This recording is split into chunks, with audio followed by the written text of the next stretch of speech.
Yeah, Harry. Yeah. Nice. What's up, guys? I never did a live stream on YouTube. It's been a long time. I haven't done a live stream actually, so it's my first time in a long time. And today I have a very special guest, Daniel Benoy. Is it how you pronounce it, Benoy? Benoy, but Benoy. Benoy's fine. Yeah. Okay. And he's a coach like me, but more specialized in masculinity, purpose, breaking free from nice guy patterns, and also healing. So in this, I think we connect a lot. And I want to just start with a little bit about who are you, like what are you doing with your clients, what has been your journey the past few years, like how did you come to be a coach and all of that. Hmm. Nice, man. Yeah. Well, thanks for having me on. It's a pleasure to be here. Obviously, we've been following each other's journeys probably the last 3 or 4 years on Facebook, haven't we? Yeah, we did. Yeah. Yeah. So we've been doing similar things, really. Like you say, my work's a little different. It's less focused on relationships, although feel myself heading in that direction. I still feel Yeah, I've got a little bit more work to do, but it's more about finding direction and purpose. That's what feels good to me to help men with right now. But to be honest with you, most of the work that I do with guys isn't so much about that. Some of the guys that I work with have got that down to a T. They're actually really on point. They know what they want to do in life, and mm, they've come to me to learn more about how to work with their nervous system yeah, and their energy in order to do more in life and achieve more and do more of the things that they want to do, essentially, because yeah, that's what all this work's about, right? It's about doing more of what we want, yeah, and we all have a bunch of things that we want to do. Some of those things have been put in us, like conditioning, and some of those things are really what we truly want to do.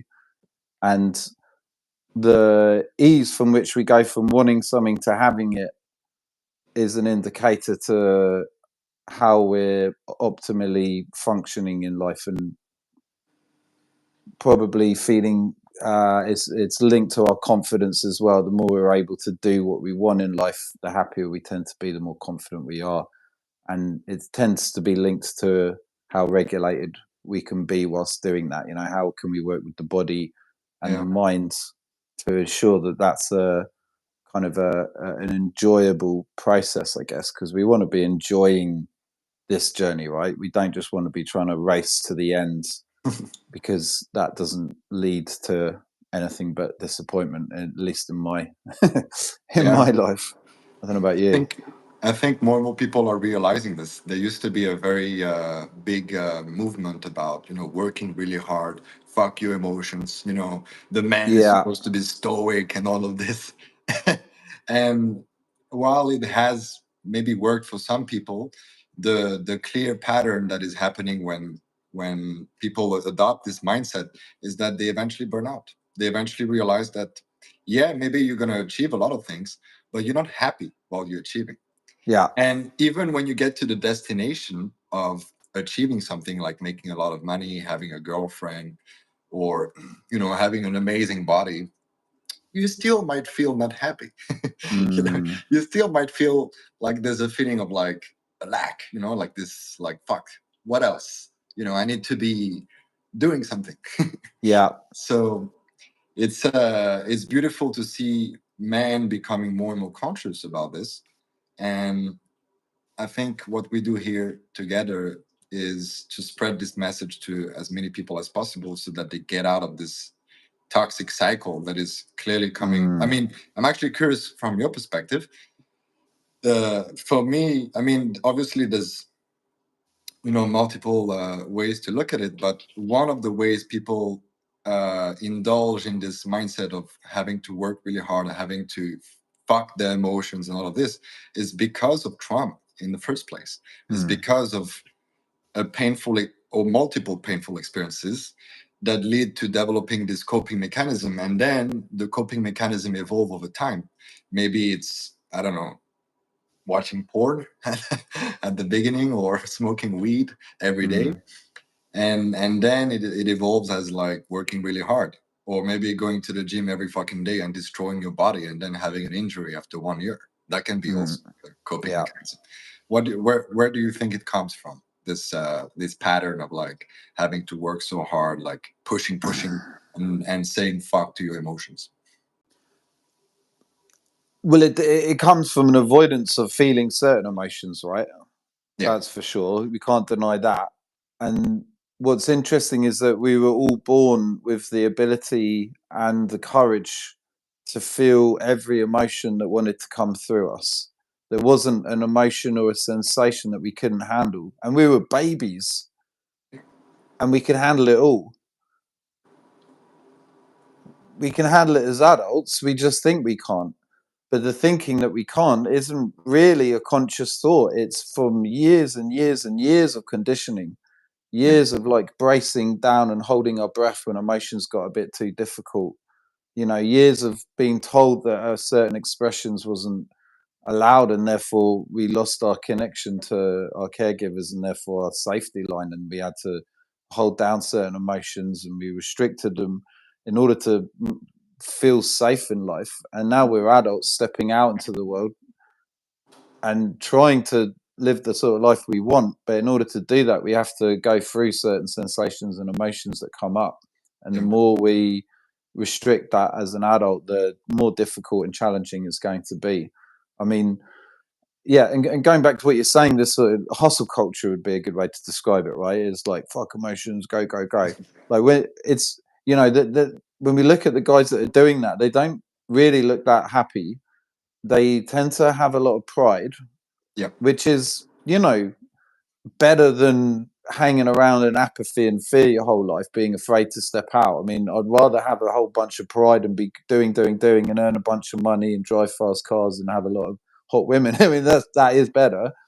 But I can see why men get stuck there though, because you get all of that. Now, I personally was never really able to have that because I've come from a more, I mean, I've got the ADHD diagnosis. So I don't want to give myself that label, but Yeah. um, super fucking sensitive Yeah. to things, Yeah. um, very easily overthinking and doubting Yeah. and procrastination that actually creates so much stress and dysregulation to my nervous system Yeah. that just an hour of procrastinating on my laptop could feel like I've ran a marathon just with the amount of tension that's going through my body. And then Yeah. all the addictions that came with that, that I'm still battling with today. I'm not like free of addictions. Yeah. I'm still numbing myself out. I just do it a lot less, and then I'm not sabotaging myself in the way that I did.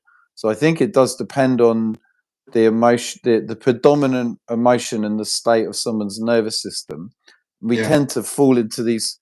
I don't know how knowledgeable or how many of your viewers know about the levels of consciousness, Okay. but down in the bottom, we've got, say, procrastination, shame, guilt, fear. These are the heavier emotions, Yeah. and they're linked to the dorsal vagal within the nervous system and the sympathetic drive, Yeah. right? Which so so these are like more shut down emotions, Yeah. and then you've got guys who are more in the fight side of fight or flight, Yeah. and those emotions are more lust, Yeah. frustration, anger, pride, and then so there's more doing, and we're able to do more from that. But it does lead to burnout and stress, and it doesn't lead to happiness. But then, in order to really move out into the world and create our life from a healthy, happy place, we want to be coming out of the survival emotions, Yeah. which essentially means doing the things we want to do without believing that we're under a threat, under some kind of threat, right? Yeah. Yeah. I mean, I remember. Well, I mean, I don't know when was the last time we talked on the phone, but I remember you were dealing with this overthinking, with this procrastination, And I'm genuinely curious, like, how did you actually overcome this? Because I know a lot of the people that are watching right now or that are going to watch later definitely are dealing with procrastination, overthinking, or like not knowing how to handle the stress. And it's so easy to fall into the patterns, like you said, like porn or smoking weed, drinking alcohol, and I mean so Mm, many other ways, right? And it's good for numbing, but the emotion is still here, and there's something underneath, obviously. And what what did you do? Like, well, because I can see that now that I'm talking to you, you clearly evolved. Like there's mm. a new energy coming from you, much more grounded, much more present. It's beautiful to watch, actually. Thanks, man. And yeah, yeah, I really mean it, actually. And yeah, what did you do? I'm curious. It's hard to put it down to one thing, and I Of still course. procrastinate. Okay. I'm still dealing with it now. I'm Yeah. just able to do more and handle more Yeah. tension within, and deal with more stuff, right? Yeah. So I think the okay for, first have something to work towards. Have something that's more important than the habits. I think that's probably the most important. So me having a presence online and creating a life where I can earn good money and live the sort of life I want and do the things I want to do was really fucking important to me. Yeah. But my habits and addictions were taking me out that were directly in opposition to that. And there were certain habits that were really not good for me that I knew I couldn't carry the addiction to these, like cocaine, for example. I Yeah. knew that I had to let that go in order for me to feel confident and stable and grounded running workshops, because that was the big thing I wanted to do, is hold space for groups of people. And I just Hmm. couldn't do that with cocaine, right? So I had to I had to sabotage myself with that substance long enough to want to quit enough to actually quit and Yeah. choose another life instead. So having a purpose that's more important than the habits is key. I Yeah. feel that's really what a big shift for me. Second is understanding the nervous system. Like the polyvagal theory is really important, Yeah. and we can understand that we got different states. A little bit what I was explaining earlier, Yeah. to recognize when we're in shutdown, when we're feeling in this sort of like kind of like an ADHD state of procrastination and tension in the body, and we're a bit Yeah. paralyzed, and we don't really. It's very difficult to do anything from this place, and often when you're like that, meditation isn't the best thing because we're already shut down a bit. We want to be bringing activation to the body. Yeah. So going for a run, which is the hardest thing to do when you're shut down, it really Yeah. is. Yeah. But so breath work was a big one. Like I did a breath work retreat in Thailand for a month and did breath work almost every day, and Mm. that churned up a lot of stuff in me, like a Mm. lot of trauma. And when I say trauma, I just mean unexpressed emotions. And you think how Yep. much we've got unexpressed, just Yep. stored within our body mind connection, right? So Yep. that's a big reason. I mean, that is responsible for addiction, right? It's the unexpressed emotions that we carry within us that make us want to go to addictions to run away and soothe the emotions that we carry. So we Yeah. need to get them out. How do we get them out? Breath work for me was great. Psychedelics never really worked because I was always too spun out by all the crazy visuals and I never really got into any emotions. I don't know about you. I never tried the psychedelics, actually. Okay, I want nice. to. I want to. I'm open to it. I have magic mushrooms right now in my bedroom for six Okay. months. For 6 months, and I haven't Oh used them. wow. Whoa. Like there's something stopping me, or like I'm waiting for the right moment. I think I'm Yeah. not really pushing it, and I'm waiting for the invitation. But yeah, psychedelics. Didn't try, but really want to try, but not for the purpose of really healing. For me, it's more for the purpose of experiencing a different dimension rather Nice. than Yeah. healing. Yeah, for me, I mean, we all have our patterns. Like I have my patterns as well. Procrastination has been a theme, but I've been able to manage this. Don't get me wrong. If I get triggered, I can be procrastinating, and it's possible that, I mean, especially in the past. Right now, not too much, but in the past, Mm. for days on end, not doing anything, knowing that you have to do something, and I was how to say that, um, numbing myself with Instagram Reels or watching YouTube. This was a Mm. great way, especially YouTube.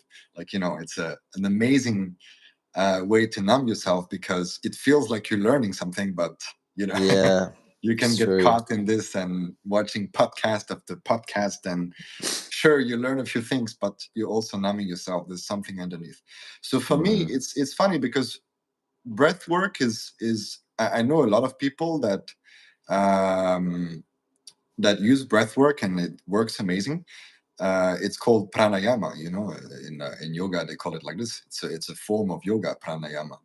Right. For me, I've been doing a proper, like, traditional hatha yoga from Sadhguru, and I've been doing this for 3 years now. Or actually, 3 years in June, to be fully honest. Every day for like an hour and a half, and Wow. it's a combination of asanas. So, like, twisting your body in a certain way and holding it for a certain amount of time, and breathing in a certain way, looking in a specific direct, a bunch of things basically. And I remember when I started to practice yoga, it's actually something I don't really share in my YouTube channel, because I don't want to get, I mean, not yet, I don't get too spiritual in my YouTube channel, because I try to stay with the dating. But since you're Mm. here, I can open about this. When I started to do the yoga, every day I would release an emotion, right? So, like, tears would come out of my eyes out of nowhere. I had a moment also crying, but for me, a lot of the releasing was through yawning. So, like, a lot of yawning, lot, like Mm. 1 hour and a half, maybe 50 yawning coming out of me. And Mm. out of nowhere, like, it's not that I'm tired. Like, I just woke up, I took a shower, I drank water with honey a little bit. Like, I'm alive, but I yawned 50 times in one session, and releasing. And also, it was interesting. Specific asanas were releasing specific emotions in place in my body. So for me, I Wow. cleansed a lot of stuff during yoga. Definitely, it helped. And also, I got into parts work 3 years ago, and parts work really. You aware of parts work, Mm. right? Yeah, yeah. So parts work has helped me tremendously understand um, all of my patterns, like all of the ways I'm trying to avoid, all of the ways I'm numbing myself, all the shadows that I have, and also knowing how to deal with them. Because it's one thing to understand your patterns, right? But how do you deal with them? Mm. Like, because I know a lot of guys who maybe are watching right now and have done a little bit of inner work. It's one thing to understand your patterns, and there's a lot of guys that know all about their trauma, all about their shadows. They have a clear understanding of this, but they still deal with it, because Mm. you're dealing with the subconscious. You're not dealing, like, with the conscious. And the subconscious does what it does. And if you don't know how to access these aspects of yourself that are buried literally in the past, then it's going to be really hard to deal with them. So for me, Pot's work has been just amazing, because it's a combination of, like, talking to yourself, but also connecting with the emotion itself and really focusing on it, and just talking to the emotion, right? Like, it's your Mm. brother or your friend, and just trying to understand it without trying to change it. And I think this is the biggest trap people fall into, especially my clients when they join my mentoring. They join the mentoring to change themselves, but that's the wrong mindset to have, because you're trying to change your emotions. And you cannot change your emotions. Only the emotion itself can change itself, at least from the parts work perspective. And the mindset you want to have instead is to just be curious about what's going on with the emotion, and really feel open and compassionate and just bringing this warm presence, almost like, you know, the grandpa or the dad who has no judgment, who is just here to listen to you and Yeah, what you man. have to say and just hold space for that. And it's difficult to do it by yourself. It's possible. Right now, I do it by myself and it's going well. Sometimes I need someone to hold space for me. I'm not perfect. Yeah. Like I can have someone, I need sometime to have someone hold space for me. But this has helped me tremendously to the point. I mean, I'm not perfect here right now. I deal with, I think you will always deal with emotions. You know, it's part of being a human, it's part of having a karma. But I'm really much more like I'm able to just navigate with this without lying to myself. I remember when we were talking with each other, when we were having calls, I was not able to manage this. You know, I was just, I had an amazing way to numb myself. I was focusing on love. You know, I was a Bhakti yogi at the time, and I was really like deep into this, and I got into crazy spiritual state. But it was also a form of avoidance, you know, and I realized this after some time, and that's why it led me to, like, you know, shadow work and all of this stuff. Yeah. Nice, man. I can Yeah, see you understand what I'm saying here. definitely, man. No, all of it, man. Like, yeah, I've got like a million things to say about. Can't remember any of them now, but yeah. So the yawning, that's been big for me.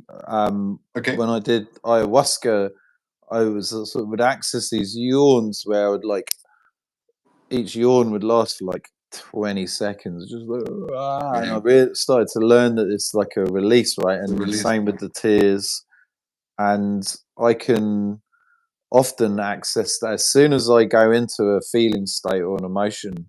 Mhm. Within a few moments, the yawning will happen, the tears. Yeah. I've been applying movement to it as well. I learned about modality called nonlinear movement that has been unbelievable for releasing stored energies. We could probably put it in the comments below if anyone's interested. It's designed by a woman called Michaela Bloom, who's actually on Netflix and works with like A-list celebrities. So she's Okay. pretty, you know, done pretty well for herself. And it's a movement based practice where you go down on a yoga mat on all fours. And Mhm. there's two rules. Basically, you put on music. There's two rules. You don't move. You can't stop moving, and you can't open your eyes. Other than that, you just do what you want. And Mm, the mind comes up and like tries to like figure it out, or what am I doing it right? mm, But we try and like come back into the body. So what we're doing, we're moving, and you can't stop moving. So you have to continue. Even you can move like just your tongue, or you can just lie there still and keep your little finger moving, but you can't stop moving. And you mm. keep I do it with an eye mask. You know, keep your eyes closed the whole time, and then I'll have like a 20, 30, 40 minute playlist that I do it to. When I first did it, I was like accessing these archetypes. Like at one point, I was like a wolf. It wasn't a wolf; it was like a panther going through the jungle. And this is what psychedelic journeys gets us into, right? We start embodying these animals and these.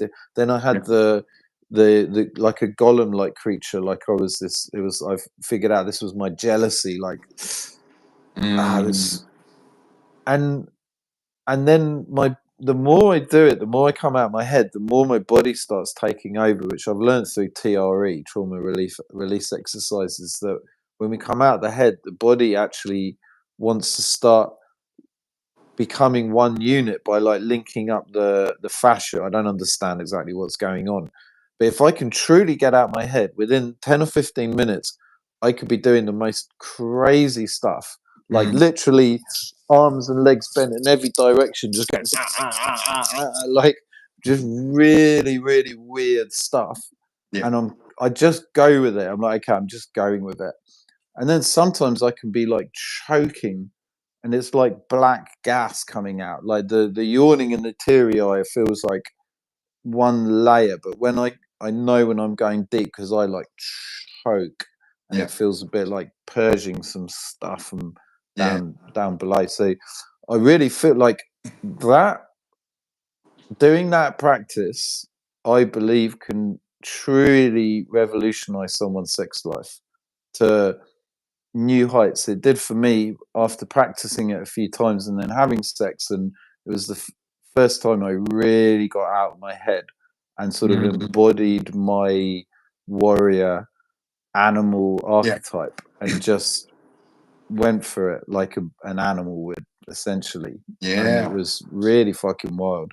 And I feel like, I mean, everything that we're talking about can be done when we're out of our heads, right? Seeing a beautiful woman that lights us up and just going over and saying hi, having sex, starting a business, going traveling, doing whatever the fuck we want to do. Kids, we could do it as kids before we started overthinking. And any practice that brings you into the body and just allows you to start moving from that space, I think is really powerful. And probably the most powerful thing for me is in recent months has been my grounding practice that I do and embodiment. And when I'm really into it, I could probably spend about half an hour a day just grounding. So I could be sat. Okay, go ahead. I'm curious. No, Like, you how were does it going to look like? ask a question about it. Yeah, I mean, how does it look like? So I can put a link below for a guided meditation that I've got an offer, but essentially it's like anchoring. So embodiment, as I'm sure you know, is all about anchoring consciousness into the body. Yeah. Grounding is a form of embodiment that's sort of centered in the lower part of the body. Okay. In order to bring us out of the head and into the body, because it's when we're in our head is when we experience stress and we're in survival mode, and down in the body is where we can become more regulated and happy and healthy and everything else. Yeah. So my practice would be something like I would start just by feeling my feet against the ground. Now, what I hadn't really done prior to starting this, and I feel it's the case for most guys, like when I work with guys, almost no one's done this, is maybe they felt their feet on the floor because they've heard to do that in grounding, but maybe for 5 seconds, maybe 10 seconds, and then they get a bit bored. So how about setting an alarm for 15 minutes and have your practice be to just feel your feet against the floor, not think about your feet, is feel the sensations of the ground on the feet. Within a minute, if you can do it for a minute, you'll notice a huge shift. And then you'll go up into your head and then you'll catch yourself thinking, and then you just bring yourself back down. Yeah. And then you can play with it. You can start linking. So often what I'll do is get people to start with the soles of the feet because it's the easiest part of the lower body. There's a lot of sensations, right, because of the nerve endings. And then incorporate the top of the feet. So if you're watching this video now, you could feel the soles of your feet. At the same time, can you feel the tops of your feet? And then maybe you can include both ankles. Now, if you haven't practiced embodiment, it can be really challenging to do that. But I've practiced it enough so I could just connect with the soles. Now I can connect with the tops of the feet. I can even like bring sensations to each individual toes because I've spent a lot of time, really embodying that.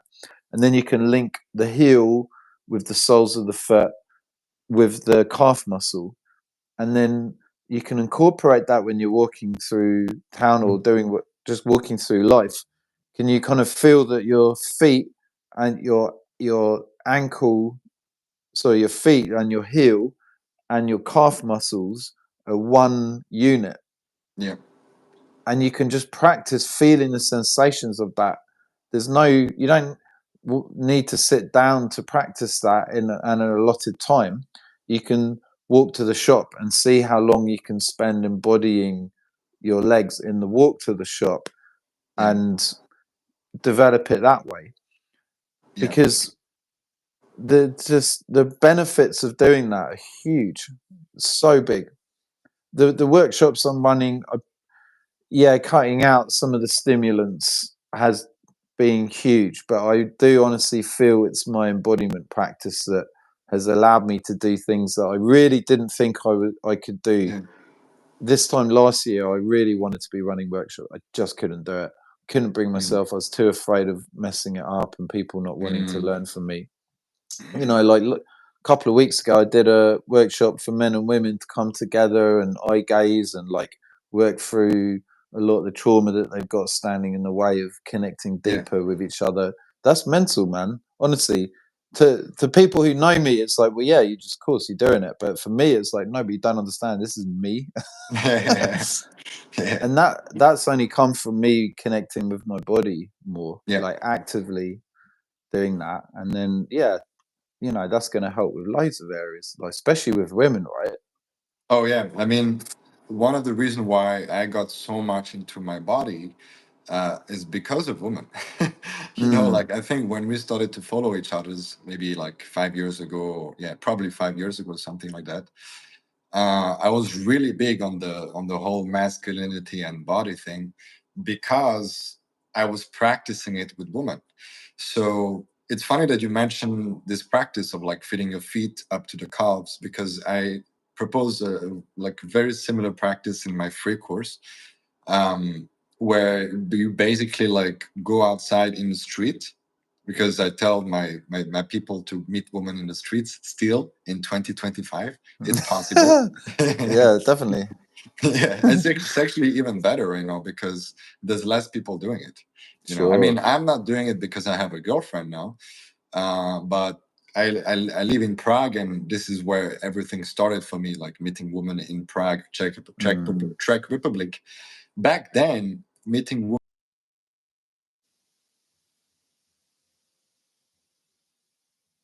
in the streets, meeting women. Right now, there's no competition. There's no one doing it. Like literally, I Mm. remember back then the if I would hesitate a little bit, there would be another guy talking to the Hari, Yeah, walking in the yeah, street. yeah, This would happen. yeah. It's hordes of them. Yeah. So basically, what I was doing back then as a grounding practice was to, as soon as I go out, my object of meditation was my feet touching the ground, right? And every time my mind would drift me away from the object of the meditation, I would come back to feeling my feet touching the ground, right? And I would do this literally before meeting a woman, during the conversation. So that Mm. means that my awareness was not here about what should I say, what should I do, how can I impress her, blah blah blah. It was more like, let me feel my feet right now as I'm talking to her, and Mm. just see what happens as I feel that. And it's interesting because when you feel your feet touching the ground, like you said, it can shift very rapidly. And it's actually there's a spiritual component to it. Something I've learned from practicing Taoism, the whole Mantak Chia, like energy circulation and stuff like that. Mm. In one of his book, he mentioned um, the energy flows wherever your attention goes. The energy flows wherever your attention goes. So if your whole attention is to be in your head, that's where the energy is. And the problem is, if your whole attention is up here, you think, think, one thought here, one like overthinking, and it burns out. I mean, it burns out. Some people are addicted to this, but that's only because your awareness is here. And the interesting thing is, for example, a very simple practice like Dhyan meditation. Dhyan meditation is observing the breath while you focus in between your eyebrow. That's it. This is the most basic meditation practice that everyone know about, right? But people don't even take it seriously anymore because it's so simple. But at the same time, it's such a profound practice because if you practice this every day, which I did actually, this is the interesting thing. My first year of pickup, 8 years ago, every day for 20 to 25 minutes, I would focus on my eyebrow and feel my breath. And I think this has helped me tremendously on overcoming approach anxiety and all of this stuff because I was doing it every day. But just doing this, it trains you to understand that the energy goes wherever your attention goes. And even if, back then when I was doing this practice, I was not really understanding what was going on. I just heard about this practice and I was like, yeah, let's meditate. I'm in self-development right now. I'm very active. Let's do it. But I can see that it has helped me tremendously, because my first year of doing pickup, I became really good. And I don't know many Mm, people who became good at doing pickup after 1 year. You know, a lot of people struggle the first year and everything. For me, I struggled the first 6 months, like hard. Like I went through terrible rejections, and I mean, I was dealing with other problems. But after 9 months, 12 months, I became pretty good, And then I just leveled up from this, right? And I mean, I'm not going to go into it, but yeah. And I think part of the reason why I was able to totally, for example, overcome approach anxiety. I mean, when I started, I had heavy approach anxiety. My heart was racing crazy. Like it was really, really hard for me. The whole idea of just talking to a woman in the street was extremely scary, because I was really shy, introvert, bullied at school. Even mm, like I would drink alcohol in uni. So like when I was 20 years old, it didn't work. It didn't help me to overcome approach anxiety. Like no, all my me too. friends were able to meet women because of alcohol. I couldn't. Mm. so, so that was like, Jesus Christ, like what is wrong with me? Yeah. And so I was very lucky, because I met my first mentor in Prague, actually, and he helped me a little bit with this. But having this practice, like you said, the grounding practice and also the meditation that I just shared, just doing this two basic practice, as simple as it sounds, is so profound. So Mm, profound. Just like, I mean, right now the yoga that I'm doing is very complex. But now that I know it, it feels very basic, and I became really good at it. And I can see that now, because I'm doing it every day, my presence is very, very different than 3 years ago. Uh, the way I'm grounded, also the way I'm able to navigate my conflicts, in my relationship, for example, or mm, conflicts in my business, it doesn't touch me that much, because I'm able to be anchored in my body. And yeah. I know you talk about this a lot, like getting out of your head and being in your body. And it's so important. It's so important Mm, to be able to have tools and be able to be in your body like this. mm. Yeah, man. Totally agree. And it's cool to see that you're into it, because I've always thought you were a very embodied and grounded dude. Yeah. So, but I haven't really heard you talk about it that much. But to be honest, I haven't really had your stuff come up on Facebook for quite a while, and I haven't been on it much. So, Yeah. I had it in my mind to find out if you do practice embodiment for sure. Yeah. So, have you explored other areas of your body in embodiment? So, down the front of your back, so down the front of your chest, your back and things like that. I mean, in which sense? I mean, I am exploring this, but in which sense? Like, why do you ask this? Well, it's just another way of exploring the body, right, and exploring our energies, Yeah. and certainly with women is as I'm sure you know, we want to communicate from our body, Yeah. and it's not just our feet. Although our feet's Oh, great, yeah. I feel, especially the beginning stages. Like, okay, we want to get someone out of their head. How are we Yeah. going to do that? Get Yeah. them to feel their feet. Get them to just regulate, calm themselves down, come out of survival. Okay, Yeah. now what do we want to do? Well, Yeah. maybe he wants to come into his cock and just start feeling a bit of his sexual turn on. Maybe he wants Yeah. to go into his heart and feel more love.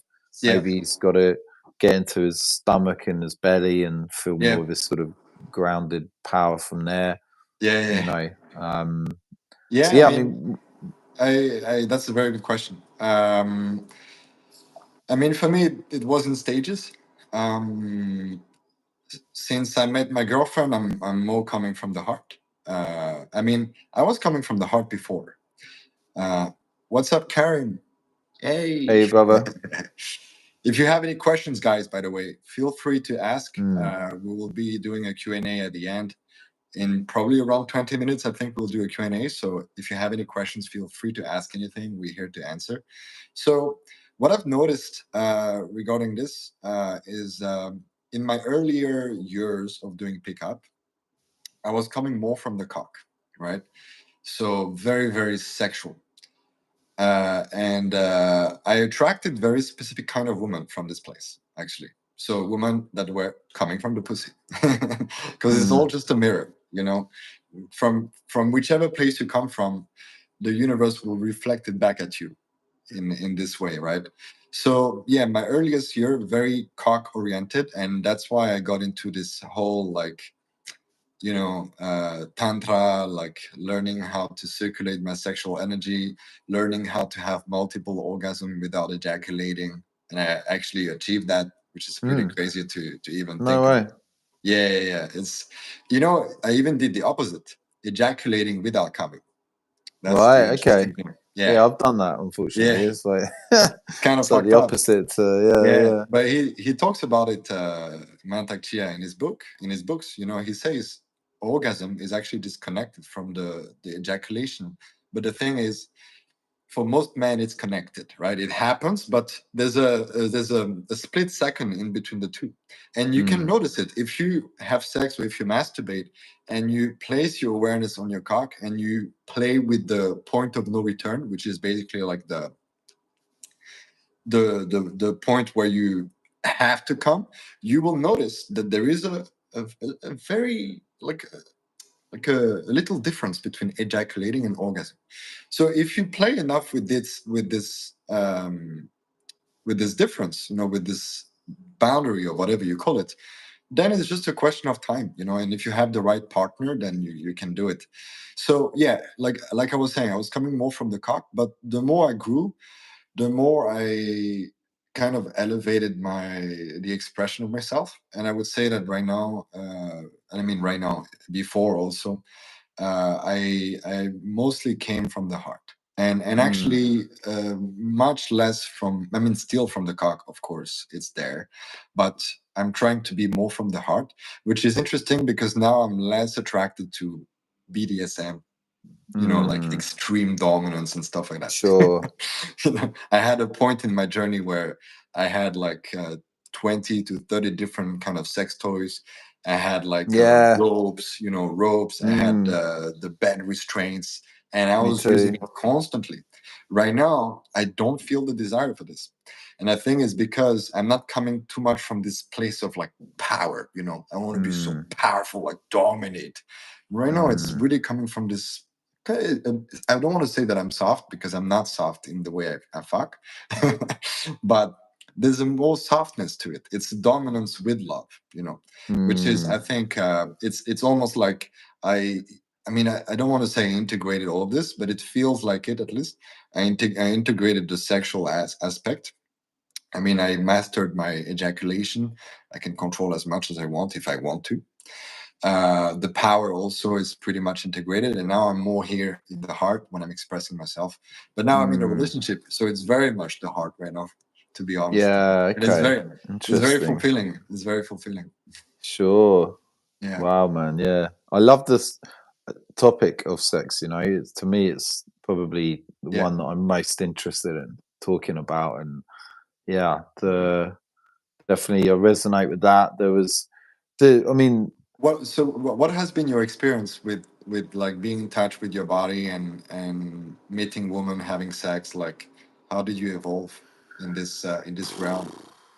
I mean, I've had a lot of stress in my nervous system. I had Tourette's growing up as a kid, and it was the more physical twitching Tourette's. So as a kid, I used to Oh, like okay. Yeah.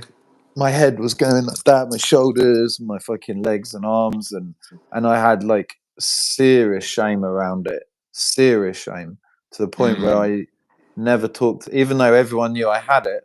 I could never talk about it or admit it up until only about 5 years ago when I first started speaking about it. yeah. And so yeah, I remember. Well, when I lost my virginity, it was to a woman who I worked with in a restaurant, and she purposely wanted to sleep with me because I was a virgin. She wanted to take my virginity, and then Mm, she told everyone at work how shit I was, and I got bullied for that. mm, And then I had extreme fear around premature ejaculation, so yeah. that got in the way massively. I was then totally afraid of sex, totally afraid of disappointing women, Yeah. Even having a massage could bring me to the brink where I was like forcing it to not take myself over the edge. That's how overly stimulated I was. Yeah. And so, I mean, this is a whole 2-hour conversation here, man. Like, I'll cut it down, but yeah. So I fell into the trap of like trying to be the tantra boy who just wanted to focus solely on her and give her all the best orgasms, so I didn't have to like feel like I disappointed her by being a premature ejaculator and all that. Yep. Thinking there's no way out of it, there's no escape. I'm like this for life. To like learning that okay, I can control this. It's in my it's in my breath. It's in my ability to relax and calm my nervous system down. Yeah. Then I was able to start enjoying sex, and then I came out of that kind of more survival. Well, I was still in survival, but I came out of the fear, and then there was more like the BDSM, the tying up, the coming on her tits. That was the thing. That was all I cared about was coming on tits. That it's funny because that shit just doesn't really do much for me anymore, but it did back Yeah. then. Yeah. So there's like been an evolution, and then just having more crazy experiences, like, and then having I met a woman, and that night we went back to mine. So this was probably about 6 or 7 years ago. We went back to mine, and she was very closed off. We were in bed together, and I realized then that what my previous way of relating would be to try and get her to open so I can have sex with her. That's it. That's my goal, was to have sex. Yeah. Why did I want to have sex? Well, if I didn't, I'd feel like I was a bit of a loser, like maybe Yeah. I'm not good enough for her. So I had to ensure that I put my dick in her in order to feel okay about myself. That was it. And I had learned that as a man, we should be patient with a woman, and we should love her closure until she opens, if that's what she chooses to do. And I probably spent about 5 hours just loving on her. Wow. And by the end of those 5 hours, and we would fall asleep and wake up and then just go a little bit further, but very gentle, and very patient with her. And I was realizing that in me loving her as she closed, I was feeling better than all the previous sex I'd had. I was like, whoa, okay. And then by the end of it, she was like wide open. And then we had sex from that place. I've never been the same since then in terms of what I look for in sex. I don't think I've looked at porn since then, but I pretty much gave up all porn from that moment because I realized there's a whole new realm to explore and discover. And I mean, the last sexual relating that I was having was on a whole new scale of tapping into energy that feelings that I didn't know were a thing, Yeah. And so I see how now it's all about coming out of survival in sex, and porn puts you in survival. Probably 98% of even married couples are probably having sex from survival because they've not stopped and dealt with what's making them go into the fast-paced sex. Yeah. And that is the fear of the stuff that comes up, right? It's the fear of deep intimacy that makes people want to have sex in that way. Yeah. And because it's just done to avoid feeling. But when you can be with a woman and just slow down enough to access the feelings that want to come up, what's on the other side, I think, will surprise most men who haven't explored that. But you have to find a woman who's game for that, and also you got to be grounded enough to be able to have the woman feel safe to go into her trauma and not fear that you're going to run away or go up Yeah. into your head when shit gets real, which it can do, right? Yeah. But And it's yeah, interesting that because we come back to the body. We keep on coming back to the body, and yeah, that's how key it is. It's so important. It's so important. 100%, man. Yeah, bitch being rooted in the body. Yeah. Yeah, shit. I was going to say something I wanted to say, but anyway, it's gone. Fine. I cut you off. Sorry, man. Yeah, no, uh, that's all right. I wanted to share something about your story because I think we have a similar story here. I was addicted to porn when I was a teenager until 20, 21 years old, probably something like that. And this caused me to have premature ejaculation to the point that the first 20 women I had sex with, I mean, I know maybe it's a big number for some people, but it's really this, like my first year of like my first year of pickup, a little bit less actually. First 20 women came within 5 seconds every single time, like literally every single time, and 19 of them never saw me again. Mm.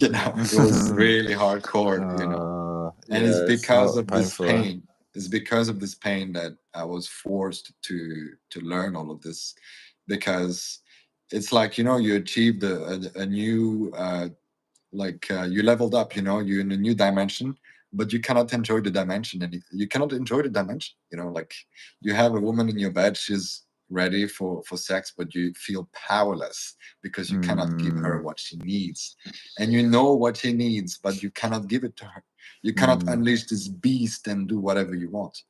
And for me, what really really helped me is what we talk about right now, is to be in the body, and there's so many ways you can be in your body in the bedroom, but for me, funny enough, one of the ways that has really really worked for me is to just deepen my breath before start the intimate moment, Mm. during the intimacy, and also after. Yeah. But just paying attention to how I breathe, because the interesting thing that I've noticed before sex is that my breath will become shallow when I would know that it's time to do things. Mm. My heart will be like faster, my Mm. breath more shallow, and this is what was causing the premature ejaculation. So if I would regulate this beforehand by slowing down the breath, by deepening the breath, it will be much easier to control myself. Interestingly enough, Mm. and also what I've noticed for some guys that are dealing with this problem, after a certain amount of time of controlling yourself, you reach a certain threshold where you no longer to need to control. It's almost Mm. like you're good now. Yeah. For me, it's about, I mean, according to Mantak TR, it's about 20 minutes. And I Mm. actually agree, like around 20 minutes of like generally controlling yourself. Like you're about to come maybe, and you control, you relax, maybe you stop a little bit, you take a little break, or you do something else. Around 20 minutes, there's a shift happening where your body is more just open, and you can continue in a more unleashed way. I don't know what's your experience with Mm. this. I'm actually curious because this has been really my experience. I don't know about you. Mm. Yeah, definitely. There comes this point. Yeah, it's probably about 20 minutes where Yeah, you don't really have to think about it anymore, and then you're yeah, good to go. And yeah, then it takes a bit of effort if you wanted to come. yeah, Like yeah. you've got to think about it and like hold tension down there or something. Yeah, yeah, you have to Um, consciously do it. yeah, yeah, man. Yeah, I notice that when I go to talk about it, about this way of relating, I get this sort of resistance come up in me, and it's that I believe that some men will see what we're talking about as being like a kind of like a spiritual tantra fuckboy, or being just overly loving and vulnerable and like, you know, laying the cushions down and all of that stuff. But it's actually not, is it? Like, what I've learned is that we can yeah, the BDSM stuff, that's all good. But it's our energy. Can our energy be what's dominating her? So we could approach, or we could be with a woman inside her or not, and touch her ever so softly and be ever so gentle with her on the outside. Yet our energy is like that of a tiger or an animal that's like claiming her, right? And that's where things get really interesting. I feel the whole, when I look back to all the sex I was having up until 5 or 6 years ago, I was only ever in my head. It Yeah. just, and I was thinking, how can I get it to come so I can feel like I've done a good job? How can I ensure that I don't come so she can think I've done a good job? Yeah. And how can I ensure that when I've had sex for the length of time that I feel is necessary, how can I then come so she doesn't think that she's done a bad job?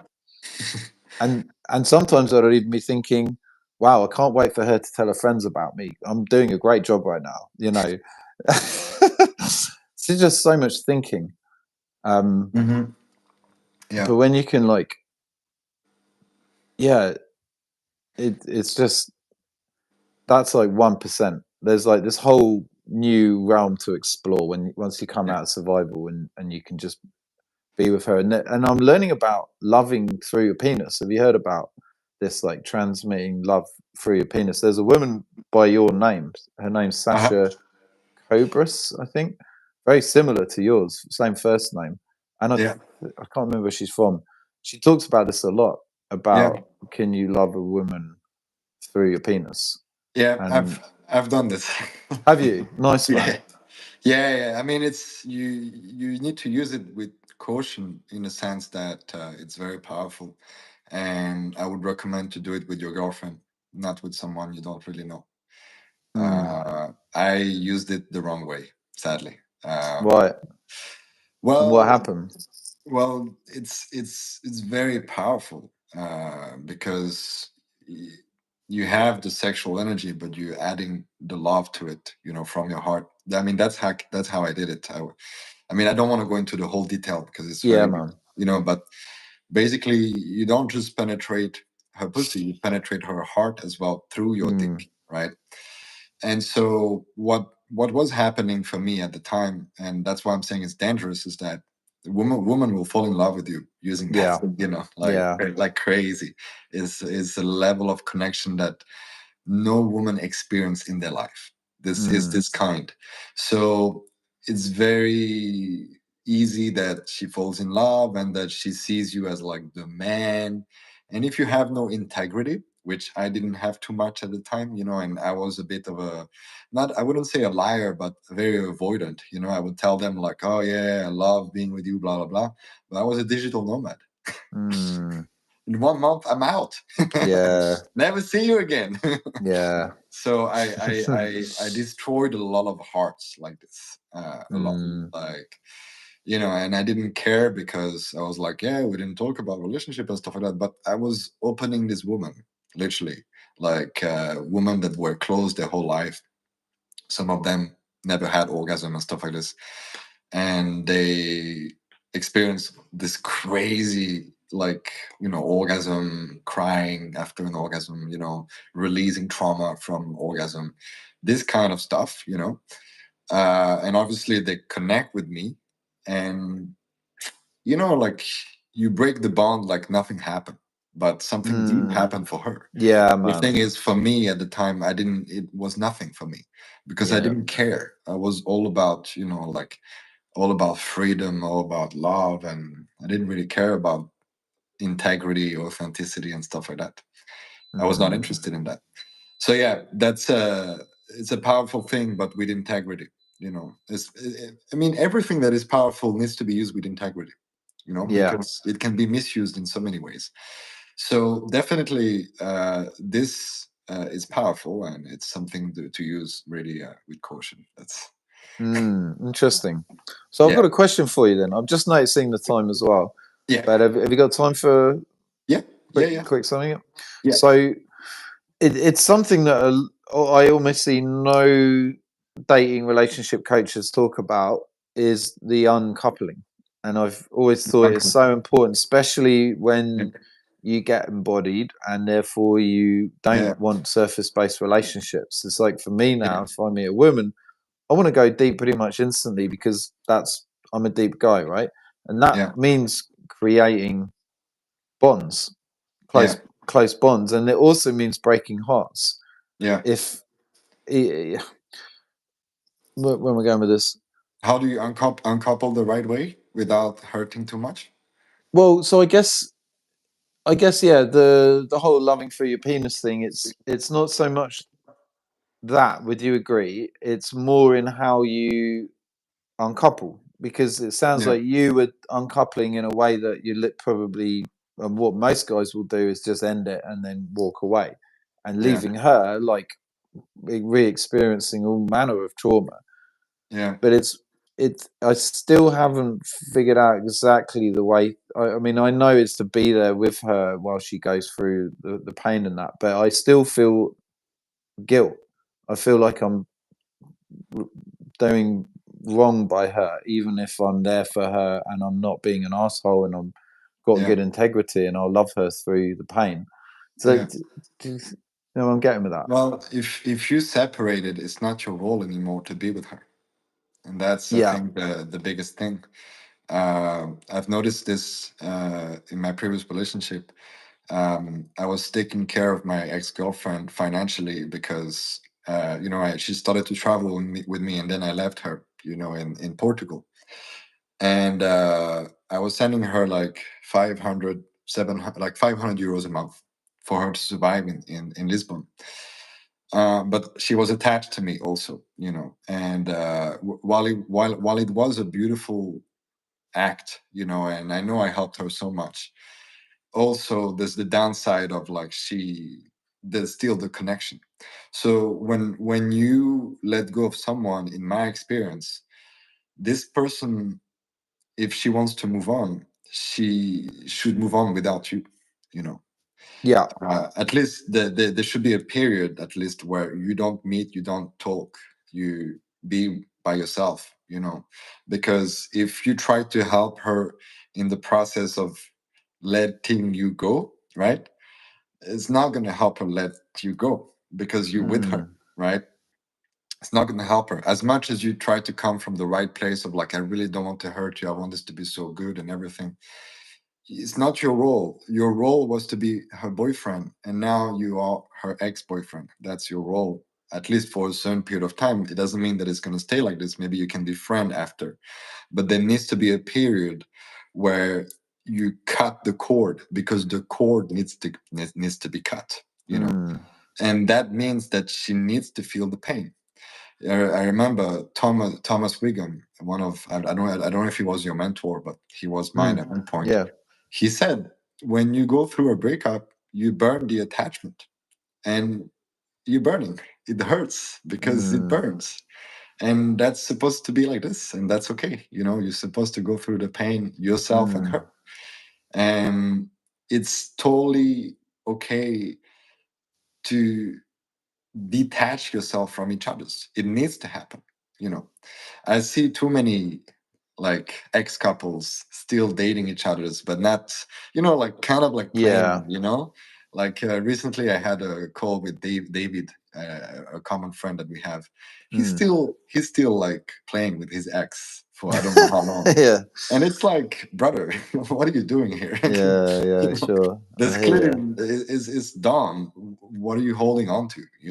Mm, And I mean, I'm not going to go into the details, but yeah, there's always something underneath that. I can see that for you, I mean, I don't know if you're talking about yourself or maybe someone else, but I can see that your question, it comes from a very good place. Like, I don't want to hurt her. I want to give her the best possible experience in letting each other's go. But the thing is, there needs to be some pain when you break up with someone because it's part of burning the attachment, and you right. need to burn the attachment. It needs to Okay. happen. Yeah, Interesting, man. yeah. I mean, I had many I had many breakups. Mm, Sadly, So I've done all the ways of breaking, like going through the breakup. My first breakup, I tried to overcome all the feelings by fucking as many girls as possible, Mm, and it came to a point where I was fucking a different girl every day. Didn't help. I became suicidal after this. Second breakup, I was not fully aware of like processing my emotions, so I kind of ignored them, but they were resurfacing, in in so many ways. And also, I was still attached to her a little bit because I was helping her financially. Sometimes we would have call, I would be like, "How are you? mm, How are you?" I was trying to be so loving with her, but it didn't help her. It didn't. I'm sure she mm, took so long to let me go. I don't even know if she let me go. I hope she did, and I'm sure she did. But it's not the best way to do this, because it's not your role basically. So yeah, like to break up with someone, from my understanding right now, I'm not saying I know everything, but from my understanding right now, the best is really to just, you need to cut cords, and yeah, give each other's time a little bit, and sure, not man. not go have sex with other women. That's a terrible idea. Yeah, yeah, yeah. No, definitely, man. Yeah. Yeah, yeah. No, I definitely agree with that. My last sort of more longer term relationship, we didn't do that. We were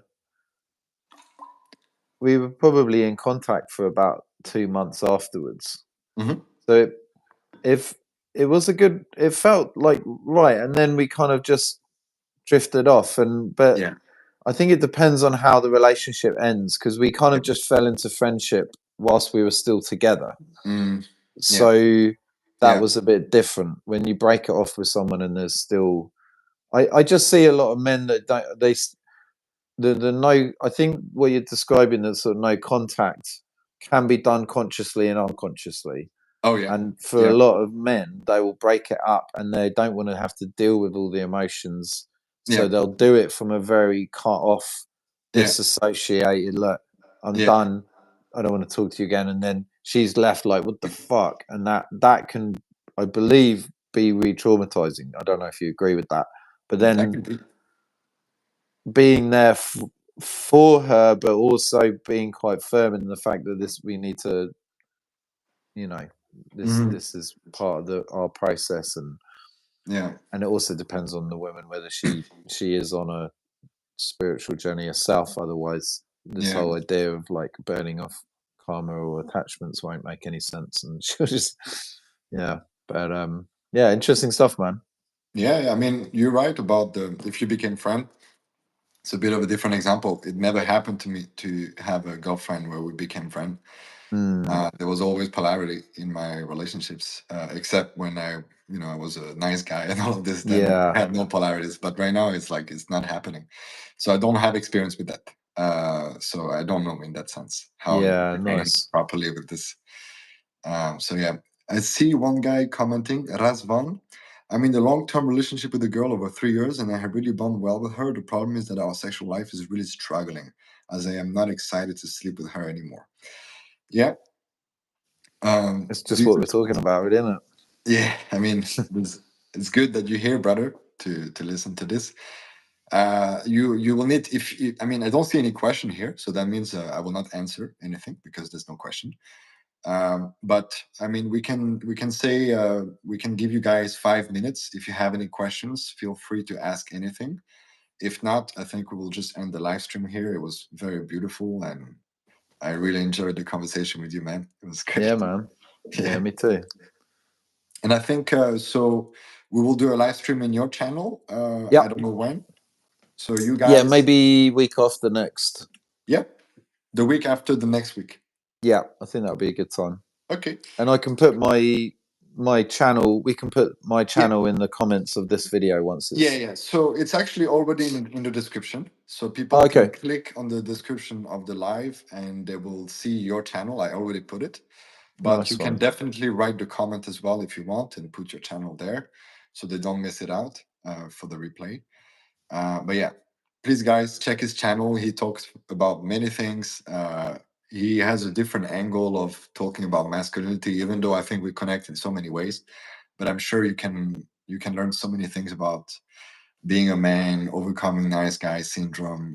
Learning how to regulate your nervous system.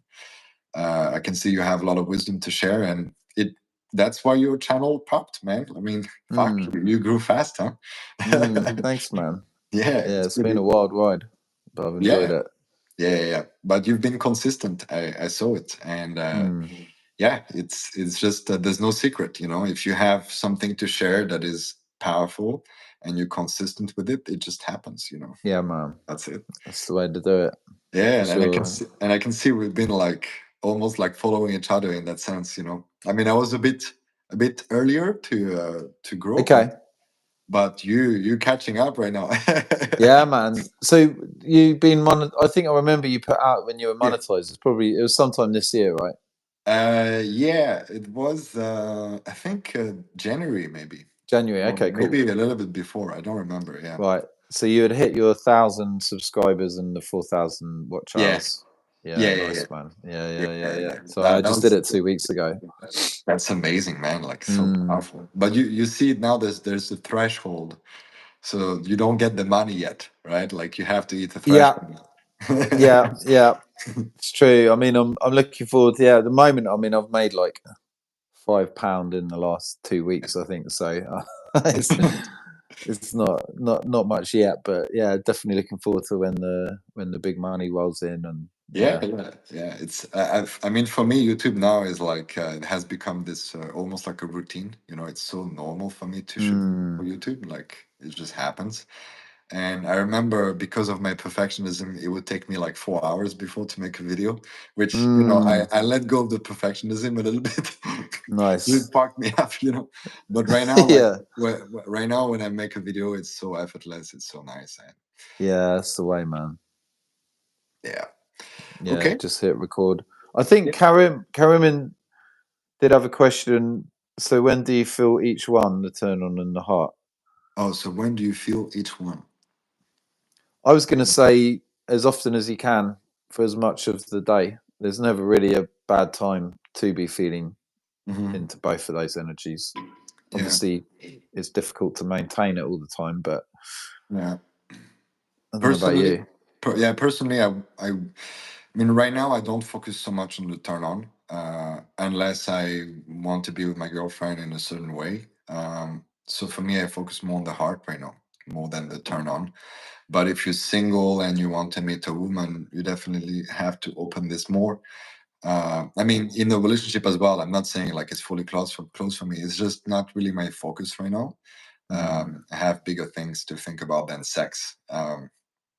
Which, you know, it has some consequences definitely, but also it's just I focused my most of my 20s about sex, so you know, I want to, you know, it's not that I'm against it, it's more like I want to evolve a little bit from this. It's integrated, but not my focus too much. No need to focus on that. But I'm coming from a place that I don't think a lot of people have the right to talk about this, because I had many sexual experiences. I went deep into this path, so that's why I don't need to focus on it so much. So yeah, that's my perspective. I don't know if it makes sense for you, Karim. I think he's not watching right now, but yeah, I'm Silly focusing more less. on the heart right now, to be honest. If we talk about this kind of energies. Nice, Okay. man. Yeah. Okay. Well, thank you, my brother, for coming. Thanks for having me on, man. I really appreciate you coming up with the idea and your enthusiasm for it all. It's been really cool, man. It's a great idea. Yeah. I felt it like intuitively. I wanted to do it, so I just listened to that. You know. Beautiful, man. Nice work, mate. Yeah. So thank you guys for watching, and I see you next time. Peace. Take care.